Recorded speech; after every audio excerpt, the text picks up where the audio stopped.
दोस्तों आज हम एक्सप्लेन करने वाले हैं हाल ही में आई एक कमाल की मूवी डीएनए को, जो कि आपको जरूर पसंद आएगी, इसलिए वीडियो को भी लाइक कर दीजिए। हम चलिए कहानी शुरू करते हैं। तो मूवी की शुरुआत में हम 2014 में एक हॉस्पिटल का सीन देखते हैं, जहां वर्धा नाम का आदमी डाटा कंप्यूटर में रिकॉर्ड करता था। फिर जब वर्धा आज थका हारा घर जा रहा होता है तो उसकी कार से एक बाइक वाले का एक्सीडेंट हो जाता है, जिसमें पति पत्नी तो वहीं मर जाते हैं और उनका बच्चा बच गया था। तभी वहां पर वर्धा के हॉस्पिटल से एक एम्बुलेंस ड्राइवर जाते हुए उसे देख लेता है और वो वर्धा की मदद करता है, जिससे वर्धा का एक्सीडेंट में नाम ना आए। तब यहाँ बच्चे को वर्धा अभी के लिए अपने पास रख लेता है और किसी तरह से वो एम्बुलेंस ड्राइवर पुलिस को झूठी कहानी सुनाकर वर्धा को बचा लेता है। तभी वर्धा के बगल में एक आदमी रोता हुआ आता है, क्योंकि उसकी बीवी 10 साल बाद प्रेग्नेंट हुई थी, लेकिन उसका बच्चा बच नहीं पाया। ये देखकर वर्धा को दया आती है और वो उस आदमी को वही एक्सीडेंट के दौरान जो बच्चा मिला था वो दे देता है। इससे ये आदमी खुश हो जाता है और वर्धा को भी शांति मिलती है। इसके बाद हमें प्रेजेंट टाइम का समय दिखाते हैं, जहाँ हम आनंद नाम के लड़के को शराब पीते हुए देखते हैं। असल में आनंद को एक लड़की छोड़कर चली गई, इसलिए उसी के गम में वो शराब पीता रहता है और उसके दोस्त भी उससे परेशान हो गए हैं। इसके बाद हम आनंद के घर में देखते हैं कि उसका छोटा भाई हर चीज में आगे है और आनंद के पापा उससे काफी ज्यादा खुश रहते हैं। लेकिन जैसे ही आनंद घर आता है तो आनंद की माँ को छोड़कर सबका मुंह बन जाता है। यहाँ तक कि आनंद के पापा तो शराब पीने के लिए उसे खूब डांटते हैं, पर आनंद बिना कुछ सुने वहाँ से चला जाता है। इसी कारण आनंद का छोटा भाई भी उसकी इज्जत नहीं करता। इसके बाद हम दिव्या नाम की लड़की को देखते हैं, जिसे आज लड़के वाले देखने आए थे। तो दिव्या की माँ कहती है कि ज्यादा बात मत करना, वरना ये लड़के वाले भी भाग जाएंगे। पर दिव्या तो लड़के वालों से जाते ही बात करने लगती है और लड़के वाले वहाँ से चले जाते हैं, क्योंकि उन्हें लग रहा था कि ये लड़की पागल है। इसके बाद दिव्या को उसकी माँ डॉक्टर के पास लेकर जाती है, जिससे दिव्या का इलाज चल रहा था। यहाँ इनकी बातों से हमें पता चलता है कि दिव्या बचपन से ही थोड़ी सेंसिटिव लड़की है, जो अपने मन में कोई बात छुपा नहीं पाती। इसलिए डॉक्टर कहते हैं कि अगली बार आप दिव्या के लिए लड़का देखें तो उन्हें दिव्या की कंडीशन के बारे में जरूर बताना। वहीं दिव्या डॉक्टर को वो सारी दवाइयों के नाम बता देती है जो वो खा रही थी, जिससे हम समझ पाते हैं कि भले दिव्या ज्यादा बोलती है, पर उसकी मेमोरी बहुत ज्यादा तेज है। इधर हम आज आनंद के घर पर देखते हैं कि उसके छोटे भाई के लिए रिश्ता आया है और आनंद के पापा ने आनंद के बारे में उन्हें नहीं बताया था, ताकि उनकी बदनामी ना हो। लेकिन आनंद तो आज रात फिर यहाँ आता है और फिर नशे में अनाप शनाप कहने लगता है। यहाँ तक कि आनंद तो अपनी पैंट में ही सूसू कर देता है, जो देखकर लड़की वाले चले जाते हैं और आनंद के पापा से कहते हैं कि पहले आप अपने बड़े लड़के को संभाल लीजिए, रिश्ते के लिए बाद में सोचेंगे। यहाँ इतनी बेइज्जती होने के बाद तो आनंद के पापा उसे खूब सुनाते हैं कि इस लड़के ने सबका जीना दुश्वार कर दिया है, ये कभी सुकून से नहीं रह पाएगा। इसके बाद आनंद के दोस्त उसे उसके कमरे में ले जाते हैं और उसे खूब समझाते हैं कि उस लड़की को भूल कर तू आगे बढ़, तभी सबको शांति मिलेगी। और आनंद भी अब शराब छोड़ने के लिए एक आश्रम में रहने चला जाता है। वहीं आनंद के पापा सबसे पहले आनंद की शादी करने का विचार करते हैं और उन्होंने दिव्या को ही आनंद के लिए पसंद कर लिया था। फिर आनंद के आश्रम से आने के बाद ये लोग दिव्या को देखने जाते हैं और यहाँ शादी भी तय हो जाती है, क्योंकि आनंद तो कुछ बोल ही नहीं रहा था। इसके बाद शादी का दिन आता है और वहाँ आनंद का दोस्त दो औरतों को बात करते हुए सुन लेता है कि ये दिव्या तो पागल थी, शायद ये बात लड़के वालों को पता नहीं। तब आनंद का दोस्त जाकर ये बात आनंद के पापा को बताता है, लेकिन आनंद के पापा इस पर ध्यान नहीं देते। असल में उन्हें तो बस आनंद की शादी करानी थी, क्योंकि उन्हें आनंद से ज्यादा उम्मीदें नहीं है। खैर फिर ये बात जाकर आनंद का दोस्त आनंद से बताता है कि भाई अब भी समय है और वो लड़की पागल है, इसलिए रिश्ता तोड़ दे। लेकिन आनंद तो दिव्या को देखता है जो टेंशन में लग रही थी और वो उसके पास जाकर कहता है कि मैं इसी से शादी करूंगा। इसके बाद आनंद और दिव्या की शादी हो जाती है और फर्स्ट नाइट पर ये दोनों काफी बातें करते हैं और फिर ये इंटीमेट भी हो जाते हैं। इसके बाद दिव्या और आनंद एक अलग घर में शिफ्ट होते हैं और इनकी जिंदगी काफी अच्छी चलने लगी थी। यहाँ आनंद दिव्या से बहुत प्यार करता था, साथ ही आनंद जॉब भी करने लगा था। फिर एक दिन दिव्या आनंद को बताती है कि वो प्रेग्नेंट है, जो सुनकर आनंद बहुत खुश होता है और आनंद दिव्या का बहुत अच्छे से ख्याल भी रखता है। इसके बाद हम एक बूढ़ी औरत को देखते हैं जो महिला हॉस्पिटल में सामान बेचने आती है और फिर मौका मिलते ही वो एक बच्चा उठाकर निकल लेती है और उसे कोई देख भी नहीं पाता। फिर वो बच्चा अपने घर पर ले आती है और शायद ये औरत कोई गिरोह चला रही है। इसके बाद हम दिव्या को देखते हैं जिसकी आज डिलीवरी का समय होता है और आनंद के घर वाले बच्चे का इंतजार कर रहे थे। फिर डॉक्टर दिव्या को बताते कि आपका बेटा हुआ है और वो उसे दिव्या की गोद में देखकर साइड में लेटा देती है। साथ ही बच्चे के हाथ पर माँ से मिलता जुलता सीरियल नंबर भी पर्ची पर लगा दिया जाता है। फिर बाहर आनंद के घर वाले जब बेटे की खबर सुनते हैं तो बहुत खुश होते हैं और आनंद के पापा तुरंत पंडित जी से अपने पोते के बारे में बताते हैं। तो पंडित जी भी कहते हैं कि काफी अच्छे समय पर आपका पोता हुआ है, बहुत ही किस्मत वाला होगा ये, जिसकी वृषभ राशि है। वहीं हम उस औरत को देखते हैं जो बच्चे उठाती थी और आज वो दिव्या वाले हॉस्पिटल में भी शायद बच्चा उठाने आई थी। इसके बाद जब आनंद दिव्या को देखने आता है तो वहाँ बच्चा नहीं था। तो डॉक्टर बताते हैं कि उसे इनक्यूबेटर में रखने गए हैं ताकि बच्चे को पूरी ऑक्सीजन मिले। फिर थोड़ी देर में नर्स बच्चे को लेकर आती है और जैसे ही दिव्या बच्चे को पकड़ती है तो कहती है कि ये तो मेरा बच्चा नहीं है। ये सुनकर सब चौंक जाते हैं कि ये कैसी बातें कर रही है। तब दिव्या कहती है कि मैंने अपने बच्चे को अपने हाथ से उठाया था, इसलिए ये मेरा बच्चा नहीं है, मैं जान गई। जिसके बाद वहाँ हॉस्पिटल की सबसे हेड डॉक्टर आती हैं और दिव्या उनसे भी यही कहती है, लेकिन ये डॉक्टर साफ मना कर देती है कि नहीं, ऐसा नहीं हो सकता। और क्या पता बच्चा होने के बाद दिव्या के दिमाग पर जोर पड़ा हो, इसलिए वो ऐसी बहकी बहकी बातें कर रही है और ये नॉर्मल है। वही दिव्या तो अपने बच्चे के लिए पागल सी होती जा रही थी कि मुझे मेरा बच्चा चाहिए। ये देखकर आनंद को लगता है कि दिव्या को चीजें तो याद रहती ही हैं और इसकी बातों में सच्चाई जरूर है, इसलिए वो तुरंत पुलिस वाले को इंक्वायरी करने के लिए हॉस्पिटल ले आता है। पर यहाँ भी पुलिस वाले को कुछ खास पता नहीं चलता। तब पुलिस वाला कहता है कि अगर आपको ज्यादा ही शक है तो एक बार डीएनए टेस्ट करवा के देख लो, फिर आगे हम कुछ करते हैं। जो सुनकर आनंद भी हैरान था कि अब मैं ये कैसे कराऊं। जिसके बाद आनंद अपने दोस्त की मदद से एक आदमी से मिलता है और जो बच्चा दिव्या के पास था उसके बालों से अपना डीएनए टेस्ट करवा लेता है। तब उसे कंफर्म हो जाता है कि ये बच्चा उसका नहीं है। ये जानकर तो आनंद उदास हो जाता है कि मेरा बच्चा पता नहीं कहाँ होगा। फिर आनंद अपने दोस्त के साथ सीधा पुलिस स्टेशन आता है और ये रिपोर्ट दिखाकर कंप्लेन फाइल कर देता है कि हॉस्पिटल से उसका बच्चा गायब हुआ है। तब यहाँ ये केस चिन्नास्वामी नाम के पुलिस वाले को मिलता है क्योंकि वहाँ और कोई पुलिस वाला अवेलेबल नहीं था और चिन्नास्वामी का 3 हफ्ते में रिटायरमेंट भी है, इसलिए वो पहले तो केस लेने से मना कर रहा था, लेकिन फिर बच्चे का सोचकर वो मान जाता है। इसके बाद चिन्नास्वामी बच्चे को ढूंढना शुरू करता है और यहाँ आनंद भी उसके साथ ही लगा हुआ था। फिर यहाँ एक आदमी से पता करने पर मालूम पड़ता है कि ज्यादातर बच्चों को तो बलि के लिए ही ले जाया जाता है। ये सुनकर तो आनंद डर जाता है। इसके बाद आनंद चिन्नास्वामी से पिछले 10 दिनों में जितने भी बच्चों के खोने की कंप्लेन आई है उन सब की लिस्ट ले लेता है ताकि वो उस बच्चे के माँ बाप को उनका बच्चा लौटा सकें जो दिव्या के पास है। वही रिकॉर्ड देने वाला आदमी बताता है कि पिछले साल ऐसे कई सारे केस आ चुके हैं जिसमें बच्चा पैदा होते ही उसकी बलि दे दी जाती थी और खासकर लड़कों की। ये जानकर तो आनंद बाहर आकर खूब रोता है क्योंकि उसे लग रहा था कि उसका बेटा भी मर गया या फिर उसकी बलि देने वाले होंगे। फिर चिन्नास्वामी का इन्फॉर्मर उसे कॉल करके बताता है कि मैंने 2 आदमियों को किसी बच्चे की बलि की बात करते हुए सुना है,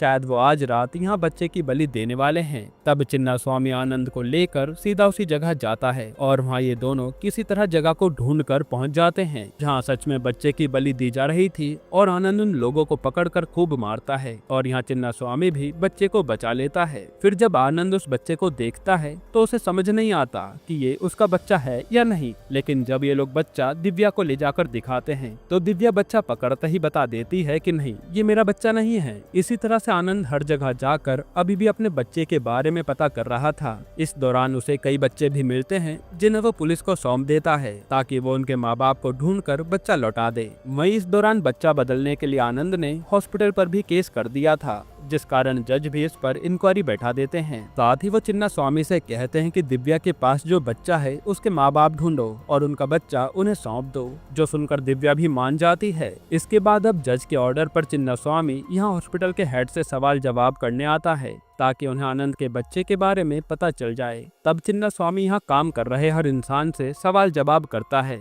और डॉक्टर बताते हैं कि बच्चा 8 बजे पैदा हुआ था और आनंद को 8:30 बजे दिखाया गया। जिसके बाद बच्चा जब इनक्यूबेटर में ले जाया गया तो वापसी में बच्चा बदला हुआ था, यानी गड़बड़ इनक्यूबेटर के समय हुई है। फिर यहाँ से चिन्नास्वामी और भी बड़े बड़े गुंडों से जाकर मिलता है जो सजा काट कर जेल से आए थे और चिन्नास्वामी उनसे बच्चा चुराने वाली गैंग का पता पूछ रहा था। तब यहाँ गजा नाम नाम का आदमी चिन्ना स्वामी को कुछ बच्चों के बारे में बताता है, लेकिन यहाँ तो बड़े बड़े बच्चे थे और आनंद को छोटे बच्चे के बारे में जानना था। इसके बाद आनंद और चिन्ना स्वामी जब हॉस्पिटल में दोबारा तहकीकात करने आते हैं, तब आनंद को एक बूढ़ी औरत दिखती है जिसे आनंद सामान उठाने में मदद करता है। फिर आनंद को एकदम से उस थैले में बच्चे का हाथ दिखता है, यानी औरत बच्चा चुराकर भाग रही है, इसलिए वो औरत का पीछा करने लगता है। वहीं चिन्ना स्वामी को हॉस्पिटल में पता चलता है कि एक नर्स जल्द ही दुबई नौकरी पर जाने वाली है, इसलिए वो उसके घर मिलने पहुंच जाता है। वहीं यहाँ उस औरत के ऊपर नजर रखने के दौरान आनंद देखता है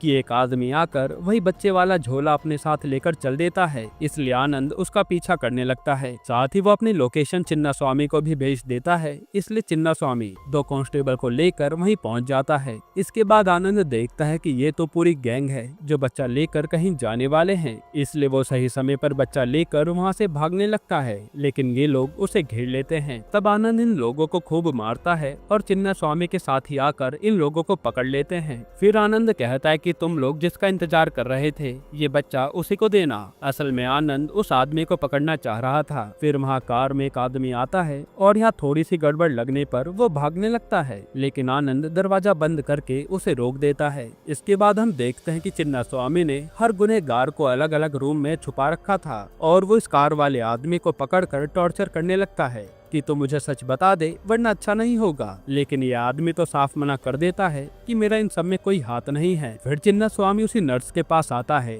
जिसे उसने यहीं कैद में रखा था और वो उसे उसकी जुड़वा बहन दिखाता है। असल में दुनिया वालों को पता नहीं था कि ये दोनों जुड़वा बहन है, लेकिन चिन्ना स्वामी ने इसका पर्दाफाश कर दिया। तब वो नर्स डर के मारे सच कहने लगती है कि मुझे एक आदमी ने ऑफर दिया था कि अगर मैं उसका काम कर दूंगी तो मुझे दुबई में नर्स बनाकर भेज देगा, और फोटो दिखाने पर ये वही आदमी निकलता है जो कार से बच्चा लेने आया था। वहीं चिन्ना स्वामी ने उस बूढ़ी औरत को भी पकड़ लिया था, इसलिए वो पहले तो मुंह नहीं खोलती, लेकिन फिर वो कहते हैं कि उस हॉस्पिटल में तो मैं बच्चा चुराने नहीं बल्कि एक दूसरा बच्चा देने गई थी, जो कि मेरे धंधे में पहली बार हुआ है। ये सुनकर आनंद भी चौंक जाता है कि मेरे बच्चे को बदला क्यों गया। फिर वो पूछता है कि तू बच्चा कहाँ से उठाकर लाई थी। तब ये औरत उन कपल का नाम बता देती है और आनंद जाकर ये बात दिव्या को बताता है, जो सुनकर दिव्या ज्यादा कुछ नहीं सोचती और वो बच्चा जाकर उस बच्चे के असली माँ बाप को दे देती है। यहाँ अपने बच्चे को देखकर वो कपल बहुत खुश होते हैं। हालांकि अब बच्चे को देने के बाद तो दिव्या का हाल और भी बुरा हो जाता है और वो हर समय अपने बच्चे के बारे में ही सोचने लगती है,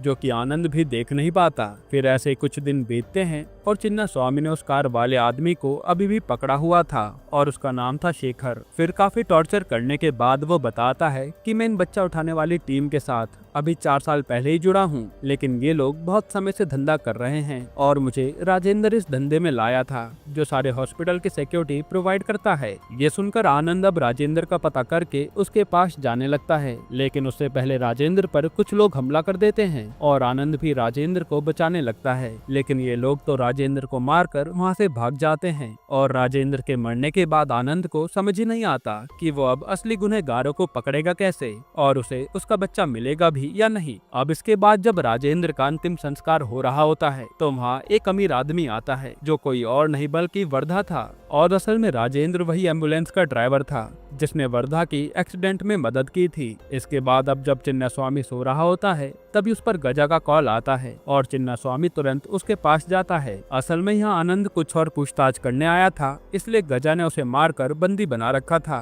तब चिन्ना स्वामी गजा से कहता है कि इसे जाने दो, ये दोबारा तुम्हारे पास नहीं आएगा। तभी यहाँ आनंद गजा के आदमी को देखता है जिसके हाथ पर वही टैटू था जिसने राजेंद्र को मारा। ये देखकर आनंद कहता है कि तूने राजेंद्र को क्यों मरवाया, और जवाब न देने पर वो गजा और उसके लोगों को मारने लगता है। इसके बाद यहाँ से सीन कई साल पहले पास्ट में जाता है, जहाँ वर्धा ने जब उस आदमी को एक्सीडेंट वाला बच्चा दिया था तो खुशी से उस आदमी ने वर्धा को काफी सारा सोना दिया, जो वर्धा लेना नहीं चाहता था, लेकिन फिर वर्धा को लालच आ गया और उसने आधा हिस्सा राजेंद्र को दे दिया। जिसके कुछ दिनों बाद वर्धा पर वही आदमी अपने एक और साथी को लेकर आता है और कहता है कि ये 5 लाख रुपए देने को तैयार है, पर इसे बच्चा चाहिए। ये सुनकर तो वर्धा का लालच बढ़ जाता है और वो सोचता है कि अमीर बनने का इससे अच्छा मौका कभी नहीं मिलेगा, इसलिए वो राजेंद्र की मदद से एक लेडी को राजी करवाता है और उससे उसका बच्चा ही खरीद लेता है। तब वो औरत भी पैसों के लालच में बच्चा दे देती है। इससे वर्धा को 5 लाख रुपए मिलते हैं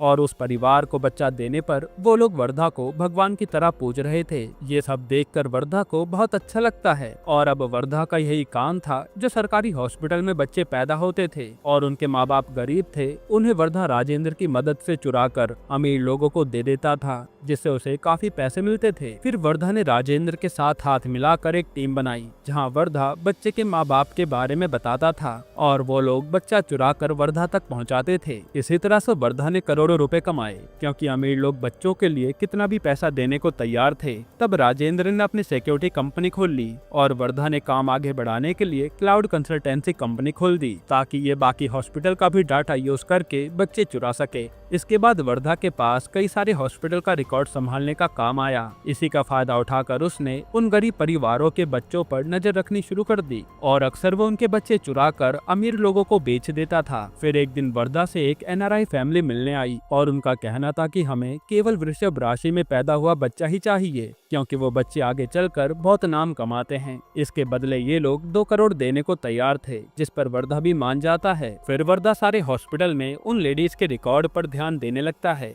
जो ऐसे समय पर बच्चे को जन्म दे सकते हैं जिससे बच्चा वृषभ राशि में पैदा होगा। तब उसे 3 नाम मिलते हैं, जिसमें से एक बच्चा दिव्या का था और उसकी कुंडली पंडित से बनवाने पर सारी डिटेल सेम थी जैसे उस NRI फैमिली को चाहिए। इसलिए वर्धा एक प्लान बनाता है कि हम बच्चा बदल देंगे और किसी को पता नहीं चलेगा। इसलिए उसने उसी नर्स से इनक्यूबेटर के दौरान बच्चा बदलवा दिया, पर दिव्या ने अपना बच्चा पहचान लिया था। फिर हमें पता चलता है कि वर्धा को भी पता चल गया था कि पुलिस भी इस केस की जाँच कर रही है, इसलिए उसने राजेंद्र को ही गजा के हाथों मरवा दिया। अब सीन प्रेजेंट में आता है जहां वर्धा पर उसी NRI फैमिली का फोन आता है जो कहते हैं कि आपने हमें बच्चा दे दिया, पर मेरे एक दोस्त को भी बच्चा चाहिए और वो मुंह मांगे दाम देने को तैयार है। ये सुनकर वर्धा उसे कल मंदिर में मिलने के लिए बुलाता है, जिसके बाद अगले दिन दिव्या को भी वही कपल मंदिर लाए थे जिन्हें दिव्या ने उनका बच्चा लौटाया था। फिर जब दिव्या भगवान से बच्चा मिलने की विनती कर रही होती है, तभी उसके बगल में वही NRI फैमिली दर्शन के लिए आते हैं और दिव्या को वो बच्चा जाना पहचाना लगता है। फिर जब बच्चा रोने लगता है तो दिव्या उसे संभालने लगती है। उसी समय यहाँ वर्धा आकर दिव्या को देख लेता है